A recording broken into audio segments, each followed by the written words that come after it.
यहाँ आके एक हैरानगति वाली बात हमें ये पता चली कि यहाँ धारा 144 लागू है।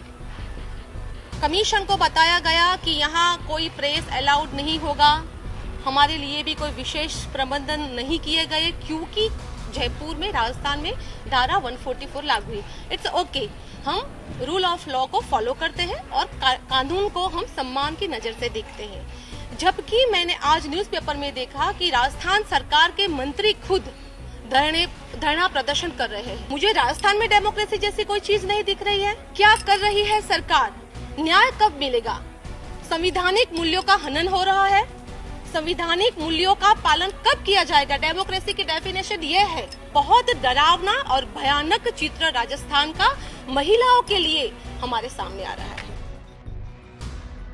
क्या कर रही है सरकार? यहाँ आके एक हैरानगति वाली बात हमें ये पता चली कि यहाँ धारा 144 लागू है। कमीशन को बताया गया कि यहाँ कोई प्रेस अलाउड नहीं होगा, हमारे लिए भी कोई विशेष प्रबंधन नहीं किए गए क्योंकि जयपुर में, राजस्थान में धारा 144 लागू है। इट्स ओके, हम रूल ऑफ लॉ को फॉलो करते हैं और कानून को हम सम्मान की नजर से देखते हैं। जबकि मैंने आज न्यूज़पेपर में देखा कि राजस्थान सरकार के मंत्री खुद धरना प्रदर्शन कर रहे हैं। कहीं ना कहीं चुप्पी प्रशासन की, पुलिस डिपार्टमेंट की। माननीय मुख्यमंत्री श्री गहलोत जी ने एक स्टेटमेंट दिया था कि डेमोक्रेसी, किसी भी स्टेट के बारे में डेमोक्रेसी की बात की थी। मुझे राजस्थान में डेमोक्रेसी जैसी कोई चीज नहीं दिख रही है। राष्ट्रीय महिला आयोग की टीम हाथरस नहीं गई है, लेकिन हमने इस केस में, जब भी यूपी मैं ही देख रही हूँ, तो हमने इस केस में संज्ञान लिया था। नॉट ओनली कॉग्निजेंस, बट जब सफदरगंज हॉस्पिटल में वो पीड़िता को लाया गया, सुबह हमारी टीम जैसे ही वहां पहुंची, तब जाके हमें पता चलता है कि हमारी बेटी जो है वो अब इस दुनिया में नहीं रही। परिजनों से मिलके, परिजनों को हमने जो भी कार्रवाई अगर नहीं कर रही है यूपी सरकार या पुलिस डिपार्टमेंट, तो वो कमीशन में फोन, और दूसरे दिन सुबह ही उनके भाई, पीड़िता के भाई का कमीशन में फोन आया कि उनको जो भी हादसा हुआ है आप सबको पता है। तो कमीशन ने क्या किया कि डीजीपी के साथ, हमारी चेयरपर्सन रेखा शर्मा जी ने तुरंत डीजीपी के साथ बाय वीडियो कॉन्फ्रेंस करके और चीफ सेक्रेटरी को भी लेटर लिखा कि जो ये हुआ है वो बहुत दुखद परिस्थिति हुई है, इस पर राष्ट्रीय महिला आयोग जो है वो शोक व्यक्त करता है और इस तरह की घटना ये न होनी चाहिए, इस पर राष्ट्रीय महिला आयोग ने संज्ञान लिया है।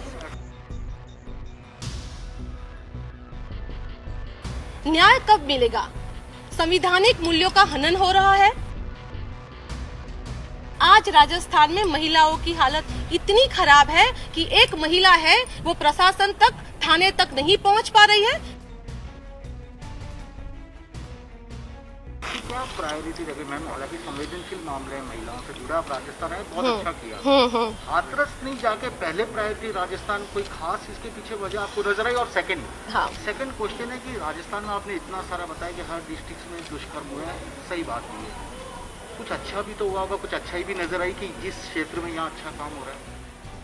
बहुत अच्छा, आप अपनी वफादारी बाखूबी निभा रहे हैं।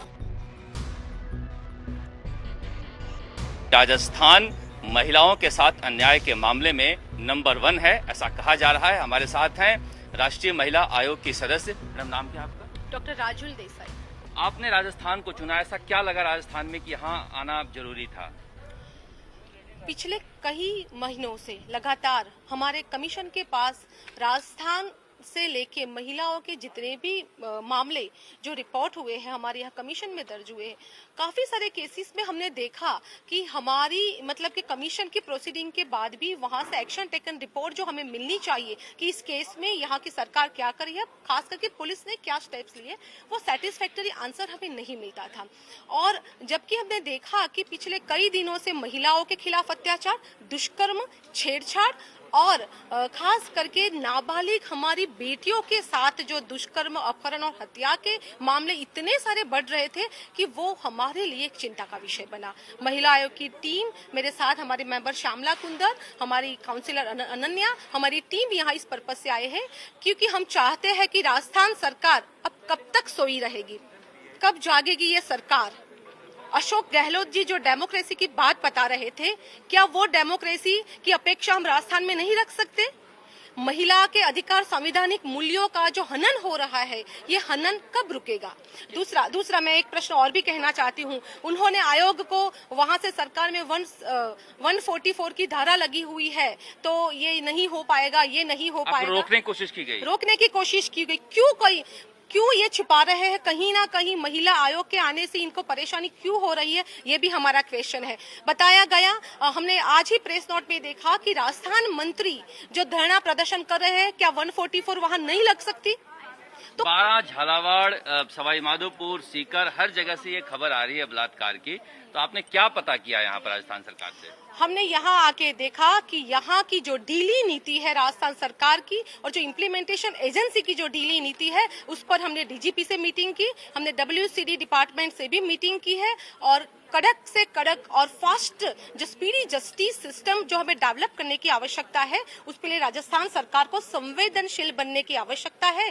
और कानून की व्यवस्था मुझे लगता है यहाँ पटरी से नीचे उतर गई है। तो इस पे लिए हम भारत सरकार का जो सखी वन स्टॉप सेंटर प्रोजेक्ट है हमारा, वो भी बहुत अच्छा कार्य कर रहा है, लेकिन हालांकि यहाँ कुछ जागरूकता नहीं है महिलाओं में। तो ये बहुत चिंता का विषय है हमारे देश की आधी आबादी की सुरक्षा और सलामती को लेकर। क्या हाथरस राष्ट्रीय महिला आयोग की टीम कोई हाथरस गई है? हाथरस का केस जो था, उसमें राष्ट्रीय महिला आयोग ने कॉग्निजेंस लिया। हमने सुओ मोटो संज्ञान लेके जो भी पीड़िता के परिवारजनों है, जो सफदरगंज हॉस्पिटल में जब हमारी बेटी वहां हमें पता चला कि उनकी डेथ हुई है, तो परिवारजनों से मिलके खास पीड़िता के भाई से हमारी बातचीत भी हुई, टेलीफोनिक बातचीत भी हुई। और किसी भी प्रकार की जो मदद चाहिए, जो उनको न्याय नहीं मिल रहा है, तो वो राष्ट्रीय महिला आयोग से संपर्क कर सकता है। पीड़िता के भाई का जब भी टेलीफोनिक बात हमारे साथ हुई कि उनको किस प्रकार की हेल्प चाहिए, तो हमारी चेयरपर्सन रेखा शर्मा जी ने डीजीपी के साथ भी वीडियो कॉन्फ्रेंस से बात की, और चीफ सेक्रेटरी को तुरंत कार्रवाई और कड़ी से कड़ी शिक्षात्मक जो स्टेप्स होने चाहिए, जवाबदेही तय होनी चाहिए, उस पर कार्य किया। आप यूपी की इंचार्ज हैं, तो क्या जाने का कोई प्लान है आपका? डेफिनेटली इन्वेस्टिगेशन क्या होता है, उसके बाद अगर लगता है तो डेफिनेटली हमारा यूपी जाने का भी आयोग से आदेश होगा। एक जो वो परिवार बार बार आरोप लगा रहा है कि आधी रात को शव को जला दिया गया, मीडिया से बातचीत नहीं करने दी गई, इस पर राष्ट्रीय महिला आयोग ने कोई संज्ञान लिया है? राष्ट्रीय महिला आयोग ने डीजीपी को और चीफ सेक्रेटरी को पर्सनली हमने फास्ट मेल भी किया, लेटर लिखा कि इस तरह की क्या आवश्यकता हुई कि उनको रात को 12 बजे शव को जलाना पड़ा।